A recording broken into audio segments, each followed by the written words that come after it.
Après 4 ans d'absence, Zazie est de retour sur la piste avec LP.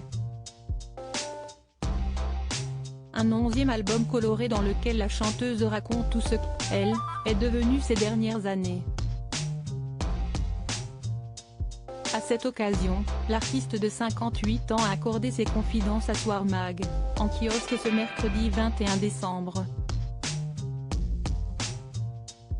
Agacée qu'on la ramène systématiquement à sa mèche grisonnante plutôt qu'à l'évolution de sa musique, l'autrice, compositrice et interprète a confirmé que la vieillesse était loin d'être un sujet pour elle.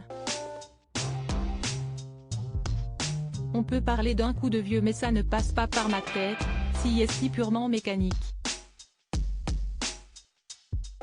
Bien sûr, le processus est parfois douloureux et le miroir n'est pas toujours mon copain, mais ce n'est pas grave, a-t-elle ainsi affirmé, avant de partager les bienfaits du temps qui passe.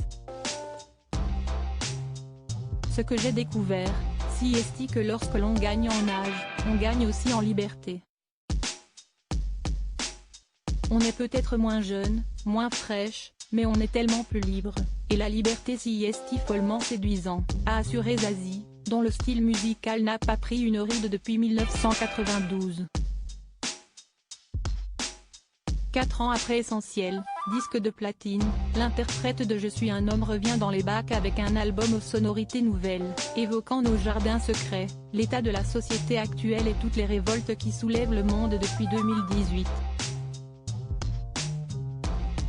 Supérieur à Zazie, Lio, Laetitia d'Espagne, ces stars qui assument leurs cheveux blancs. Zazie se confie sur son bruyant processus de création. Invité de C'est à vous le 15 décembre dernier sur France 5, Zazie était revenue sur son cheminement pour créer ce nouvel album. Un processus loin d'être tout repos pour elle, mais aussi pour ses voisins. Je ne fais pas de rave party tous les jours, ni tous les soirs, mais je suis un peu crépusculaire comme petite personne. Du coup ça m'arrive de mettre la musique assez forte, a-t-elle raconté, précisant qu'elle n'écoutait pas nécessairement ses propres morceaux. L'artiste expliquait alors que le plus compliqué était le moment de la recherche d'un couplet. Quand on le cherche et qu'on a l'impression d'égorger quelques cochons, je pense que ça peut fatiguer le voisin de base, s'était-elle amusée, expliquant qu'elle avait déménagé de son immeuble après les plaintes d'un locataire du rez-de-chaussée. J'ai trouvé une petite maison pour avoir un peu moins de murs mitoyens, un peu moins de problèmes de son. Je suis dans le 20e arrondissement parisien, et j'adore cet endroit, a-t-elle ajouté. Crédit photo, Guillaume Gaffio Best Image.